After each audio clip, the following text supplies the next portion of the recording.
มีจักคนในเฮือน ลูก4 คน ลูกเจ้า4 คนโดยลูกไผ่เนี่ย ลูกไผ่แน่ลูกไผ่ลูกชาย ลูกชายช้ำนี่ช้ำลานนี่แหละ ชำลูกเจ้านี่บ่ ช้ำลานนี่เด้ 2 คนไงผู้บ่าวแล้ว อันลูกเจ้าเนาะ เอาเมียแล้วผู้หนึงผู้ก ไอ้กบคนไหน เจ้าจักปีเลยเจ้าน่ะ 30ป้าย 30ปลายไปได้ลูกไผ่ลูกเขยเลยอันนี้ก็ว่า30ปลาย 38ไปนะ โอ้38 ก็ได้คนจะเดินใหญ่ด้วย ที่สำคัญอันอยู่เนาะกับตัวนี้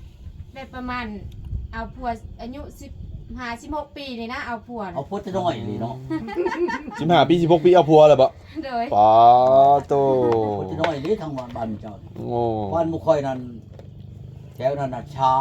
าวปลายต้องเอาผัวนะ เฮา29แล้วยังบ่ได้เมีย ยังบ่ได้เมียได้นี่แหละบ่แม่นว่าอันนั้น สิเข้า30แล้ว 15 14ก็เอา เออ เอาอายุทั้งอัน หักลาวนั้นล้านนะนี่ก็ดี เราบ่เอาไม่ห่างไม่หมายนะของเราเขาผู้บ่าวคือเคยนี่ไม่ห่างเขาไม่หมายเขาติห่างที่หมายก่อน เข้าอยู่ไว้ล็อกไว้รุ่นจะเข้าได้ไว้ล็อกไว้รุ่นเด้อว่าเราเทิงหากับ เพ คือ ราะ เด้ ว่านั่นแหละคันเอานั่นคอยนำบ่ติข่อยห่างเขาหมายก็เอาของข่อยก็ห่างคือกันบ่แม่นว่า เข้าไปยุคแก่แน่เนาะอายุก็แก่แล้ว แก่แล้วข่อยน่ะ เลือกบ่ได้แล้วยุคแก่เลือกผู้ชายมันก็บ่มีเลย ข่อยก็หาผู้หับข่อยได้ข่อยก็เอาน่ะคันว่าผู้หับข่อยบ่ได้ก็ข่อยก็บ่เอา แม่นแล้ว เป็นจังซี่ดอกแก่หับข่อยก็คือกันกับควายงัวควายเฒ่าแล้วมันจะกินยาอ่อน เห็นบ่ นี่ไหน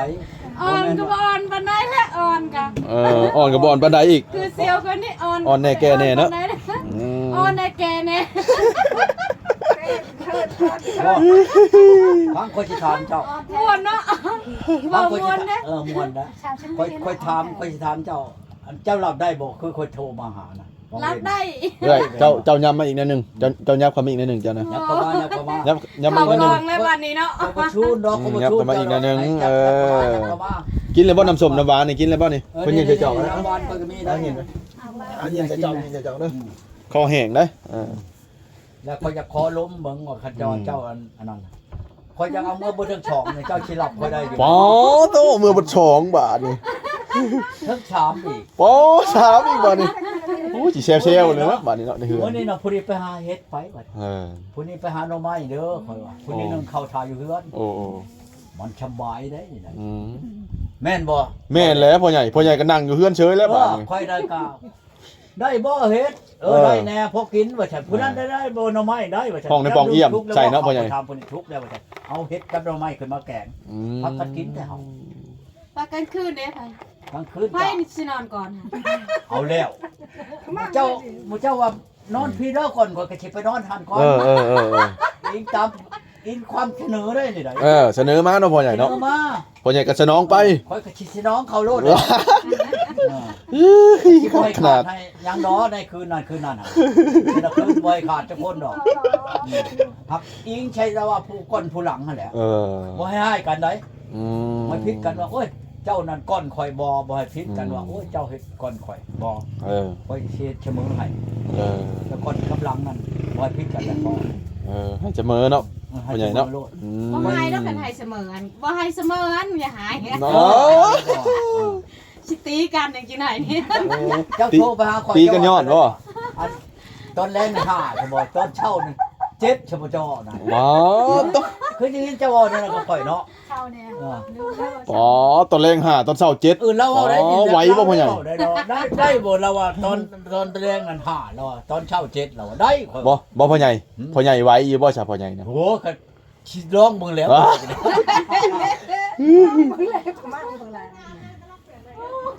ย่านแต่เรานี่บ่หลับบ่ได้นี่2คนเรา บ่ไหวกับพื้นเนาะพ่อใหญ่เนาะ ข่อยก็สิขึ้น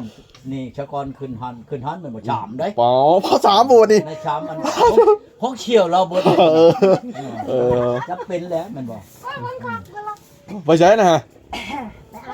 ไปไอโอ้ยหัวจนไอเนาะว่าจนไอเฮ้ยพี่น้อง ออกได้ไหมออกได้เลยแต่งานไหน บ้านหยังก็บ้านหมู่เจ้าในบ้านหยังอันนี้ บ้านนากระซีน นอนละ เออบ รรณากินชีส นากระซีน บรรณากระซิน ไปก็ นากระสินนากระสิน สิก็มากระที กะสิเมื่อนำไรอยู่บ่มื้ออื่นนี่ได้เคยมาเลยเคยบ่มื้อนั้นมื้อนี้ได้ ชอบเลยก็ คันว่าเมื่อนำได้แหละเขาก็สิเมื่อเขาสิเอารถน้องข่อยเมื่อรถมอหลายแต่อย่างงี้อยู่ ไปบ่เอ่ยคือว่าหวยเอกอยู่ เนื้อเบิ่งเฮือนข่อยมาเห็นเฮือนหมู่เจ้า อืม หมู่เจ้าบ่ทันเห็นเฮือนข่อยเมื่อเบิ่งเฮือนข่อย สิลงปลาให้กินดอก ว่าเราอันที่คุยสิบ่ได้เขาสิลงปลาดอก อืม ลงเอาปลาในหนองขึ้นมาถูกกิน อืม จะกินไก่ข่อยก็สิเอาไก่ให้กิน อืม จะกินปลาข่อยเอาปลาให้กินข่อยก็มีแต่ช่องอย่างแหละ อืม บอกว่าเอาหด3หด4 บอกนั่นบอกข่อยกุ้มเจ้าใด เออ เอาฮอดชิปหมอหลาย3คนหลาย เออเห็นดอก แกล้งกึบนี่ อืม อยู่พุ่นบ้านเพียงบ้านนาฮีบ่บ้านหยังนะทางลงพุ่นน่ะเด้ค่อยไปเบิดได้เฮือนเมียมันชามเมียค่อยไปเห็นคู่เมียได้หมด ปอตก เมียมันก็ไปเห็นในเฮือนข่อยคู่เมีย อืม หมอหลายน่ะไปนอนกินข้าวเช้าเฮือนเอาปลาขึ้นมาแต่หน้อง นี่ผู้อันข่อยมาเฮือนมันมื้อนี้ก็ข่อยว่า เจ้าเคยไปบ่เฮือนเอาบ่ไปเลยแล้วอ่ะข่อยเอาปลาขึ้นมาแต่หน้องมากินข่อยหลงเริ่มแล้วข่อยก็เอาชิ้นมาให้เราพื้นหนึงแพ้นี่นะ2พื้นมื้อนี้นะ อืม ให้เมียมาหลายนะกินแต้มนี่แหละมาให้เมียมันกินคายข่อยมีหลายอยู่ชิ้นนะแพ้หลายชิ้นบ่หลายข่อยให้คน อืม คุณเอามาขอคุณขอไปทานนะให้คนเฒ่า พ่อใหญ่เพิ่นใจกว้างผู้ใดให้ผู้ใดมาเพิ่นก็เอาให้ ผู้ได้เฒ่าอันนั้นแหละคนไปทานไปนั่นนะ อืม แต่ให้เขาเจ้าแพ้คือกันไปให้บนเทิดพื้นตัวนี้พื้นค่อยให้นะทานคนเฒ่าเขาก็ได้บุญน้ำเพิ่น อืม เพิ่นผู้บ่มีนะ ทานสินได้เมียงามได้เพิ่นว่า แล้ว เออ เห็นบ่เห็นบ่ผู้ใดก็มีแต่คนงาม คุณเด้เอาแม่งาม แม่นแล้ว งาม อืม โอ้เจ้านั้นได้ลูกไผ่แล้ว ได้แล้ว โอ้ อ๋อเก่งดีเนาะพ่อใหญ่ จักปีเลยลูกไผ่มาอยู่นำ หากบปีนี้ บ่ฮอดปี ได้ลูกได้หลานเลยเจ้าเนาะ ยัง ดียังบ่ทันได้เนาะอ ไม่ยาไปโนแล้วบ่ บอกเขาเด้ออันเมื่อมื้ออื่นแล้วบอกแม่ย่าสิลงไปอยู่พุ่นเลยได้ อืม ชูเบิ่งเฮือนเบิ่งชานได้ว่าสิเด้อบอกเขาเลยเอาไปใช้แม่เขาว่าเอาไปมีผู้มาเอากูแล้วสิไปอยู่น้ำลาวนี่เด้อไปกับผู้นี้นะผู้นั้น ไปเป็นเมียผู้ที่สองติผู้นั้นก็ว่าไปเป็นเมียผู้ที่สามผู้นั้นก็ผู้ที่1ผู้ที่2ผู้ที่3บ่ให้กันได้คนก็มีเฮือนละ2หลังกันลูกคนละบ่อนนั่นแหละหนึ่ง ผู้ใดสินอนอยู่กองเพืองบัดนี้ คือเพิ่นว่าได้รอดต้อนหลายครั้งเที่ยวยามหลายบอสเนาะ อืม แม่น ชั้นดอกอันนี้คือกันนั่นแหละ เมื่อกี้นี่ก็ถามเลยเลยลูกไผไปใช่แม่ไปเบิ่งครูบาวได้ลูกเอ้ย บ่แม่นโอ้เจ้าบ่ถือกันเจ้าว่าบ่ถือกัน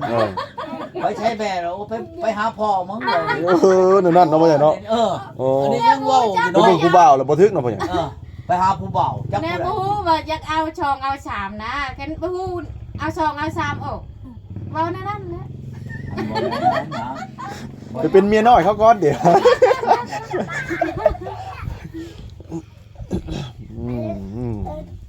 อันนั้นอายุหลายปานใดพุ่นน่ะ โอ้ย60ปี นั่น60โอ้เมียใหญ่แล้วก็บ่จะได้ บ่ เนาะพ่อใหญ่ บ่ทันฮอดโอ้เจ้าหาที่ปลายจักที่ก็หาที่ปลาย60บ่ทันฮอดดอก คำ50เดี๋ยวก็เป็นเมียใหญ่แล้วเจ้าจักปีจะเอ่ยจ้ะน่ะเจ้าจักปีจ้ะน่ะ เจ้าครับนี่ไผแก่กว่า เอาก็ อายุนี่ เบิ่ง ฮะ เบิ่งเอาเอง เบิ่งคนก็ออกเบิ่งบ่ออกเนาะ เบิ่งบ่ออกพ่อใหญ่ ลังเทื่อ ปานๆกัน อายุน้อยบัดยืนนอนผู้ ว่าแม่อายุแท้ได้เว้าอีหลีว่าประมาณเอาได้ พม่า จักปี นี่ ได้มาเราเทิงนี่ได้ ประมาณ บ่ได้จดไว้เห็น บ่ฮู้ว่าเท่านักจำนั้นน่ะเนาะ ประมาณเอา แม่น พ่อแม่หาเราเทิงแบบลูกเกิดหันบ่ได้จดไว้เด้ ผู้คนนี่นั้น แม่น ใหญ่จังเอาเข้าใบสมุนครัวว่าเท่าไรหันจดเอา พม่านี่ บางเถื่อก็ชี้ชิบเลยบ่จักเพิ่น เอาไม่เท่า มานั่งคือคุณก็นั่งแม่ ขอบใจ คนนี่กันว่าทุกโดหาชิปปลายแล้วเบิดแล้วเบิดอันนั้นแหละ เบิดเป็นประจำแหละคันขาดประจำเลยมันหาชิปปลายโลดอ่ะคันยังเป็นอยู่ละ30ปลายยังเป็นอยู่นี่คือชำเจ้านี่คันเอาผัวได้ลูกอยู่ ขอจะเป็นแม่แล้ว เจ้านั้นเบิดแล้วเจ้าน่ะเอาผัวได้ชำนี้นั้นได้ นั้น เอาคอยบ่ฮอด2 เดือน อันนี้ ครับ เป็นหลานอันนี้ก็เป็นน้อง อืม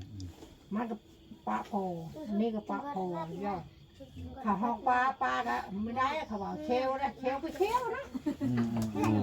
ให้รับจากทางให้ทางชวนมุ่ง เออ เมาเลย กินหน่อย เก่งเลยเนาะ มีเจ๊งไปจะได้เงินลูกโอ้ย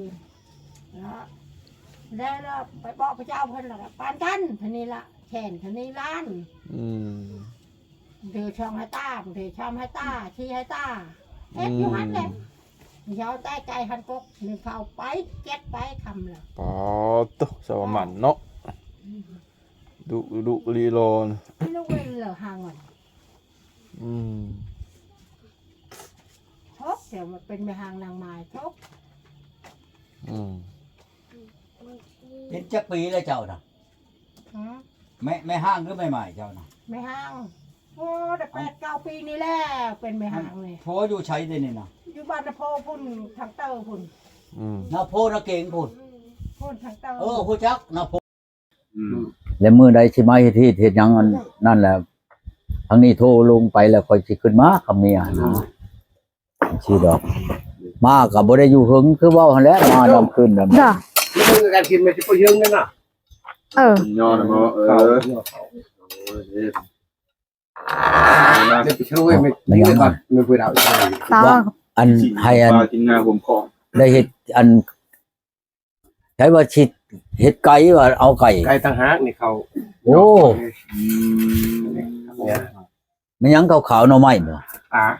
ป่า ปลา นี่ ปลา ป่า คอนะ เฮานั่นก็บ่แม่นปลาในหนองกันแล้วแหละ เอาไหมกินเขาก่อน กิน อันนี้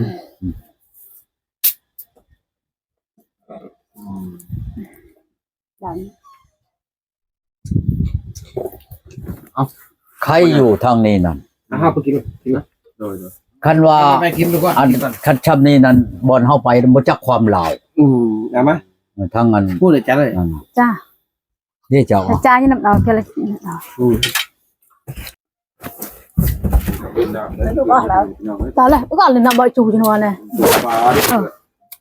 ยาได้เอา อันนี้มันหยังอันนี้ เขากำบ่นี่ฮะ ไม่รู้ ไม่ใช่ข้าวกับแม่นฉันบ่ มาเป็นใหญ่มั้ย บ่แม่นคืออันบ้านเฮาไปอันเขาให้น่ะมันแดงได้ เขาเย็นให้มาได้อดช้ำหาก็เมื่อ เขากำสีเนาะ ใช้เชี่ยวเจ้าน่ะห้องมาดีกว่า เขายังอาบน้ำอยู่จะได้ละมาแหละละมาเขาพี่แหละโชว์กิน ให้เราไปเราใส่นั่น ไม่ตู้กินข้าว บ่อันคอยให้เรามาคั่วไก่นะกับเจ้าน่ะต้มเอาเนาะต้ม ให้เราครัวให้ ปลาหยังอันนี้ ปลาดุกปลาคอ ปลาคอได้ ปลาดุกปนเดียว เอายังใช้นี่น่ะ เอาไปมื้อนี้แหละ เจ้าไปมื้อนี้น่ะเอาได้ปลานี่ เขาให้พี่น้องเฮอเขาเอาเฮอ พี่น้องให้ บ้านเฮอด่าง เออ เขาเอาให้ช่องชันโต เขา บ้าน ขวา กับบ้านกับ เขา เชียว เขาเอาแห่ขวางบ่ นั่นแหละ ลูกหนาวเนี่ย อันนี้เลย เค็มหน่อยอ่ะ เลยเอาพวก ก้อย เขาปลดดองไรเบอร์ในปลดงานติดเจาะเมืองจะกระตึกดองไร อุ้ยครับเลยมันเสียเลย ไปบนลำที่ไปกับเราหนึ่งให้น่ะไปล เกี่ยวก้อย แซ่บเนาะไปตู้แซ่บมาแม่กินตรงกันนะ ำแล้วมันคล้ำนะมันกินคล้ำชมมัน โอ้ แล้วมาชมมันเป็นกระ เป็น เพาะ หยังจังลำหยังเป็นหยังจัง เป็นก ล ระเพาะ ำกระเพาะ ข้าวดอง เออ เป็นประดงในกระเพาะแน่คนเฒ่าแล้วก็เป็นลายแหละ แม่นแล้วเท่าแล้วมันกับพญาติแล่นเข้าหลาย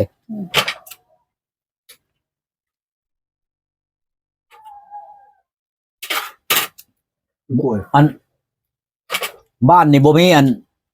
มีหยังก่อคุกอันพวกยังจะเคลื่อนกุกเผานะเต่าบ่มีหยังก็เต่า เจ้า มีบ่ บ่มีบ้านในชานก็บ่มีวายก็บ่มี เอ้า วายคมมีวายคมวายอย่างบ่วายในอื่นน่ะบ่มี เคยไปบ้านนะบ้านโทบ่ได้อึดนาพิลางแต่นาพิลางน่ะ มันกุกเต่าไหนในตีนภูบ่โทคือกุกเผานี่ เท่านั้นจะได้มีเยอะเท่านั้นมีหมด หลายจน เขาเอียด โอ้ยเขาไปปั๊มลงมาให้ เอาไป แนวแล้วก็บ่ได้ จนบ่อยากเอามา ยังลูวินหนาวจะไทยปะเตี้ยน เออ เพื่อเปลี่ยน ชมชิมีอันไม่ยังพักหนามที่มีเหมือนบ่ ผัก มี น้ำ บ่พักหนามมันอยู่ในห้วยในเชในน่ะ มี เดี๋ยวเขาไปนำเอาผู้ว่าชอยเด้อ อืม นายของเราเคยเรา โดย ไป นอนเอาน้าที่ตายาเนี่ยตะบนเด็ก พอแล้วให้มันแล้วเลย เอาเลย เงินปล่อยเงินทำไมตัดใจ นอนน่ะที่ตะบนเฮาโกตายาแล้ว ใช่น้องแล้วบอกนั่นก็ดีเด้อ นอน สวัสดีครับ พวกคำนะ คือจับกันประชากันนะ นอนน่ะที่ บ่มีหยังดอกนี่กู เอาตรงนี้ ปิ้งโจงเดี๋ยวจังหน่อยไก่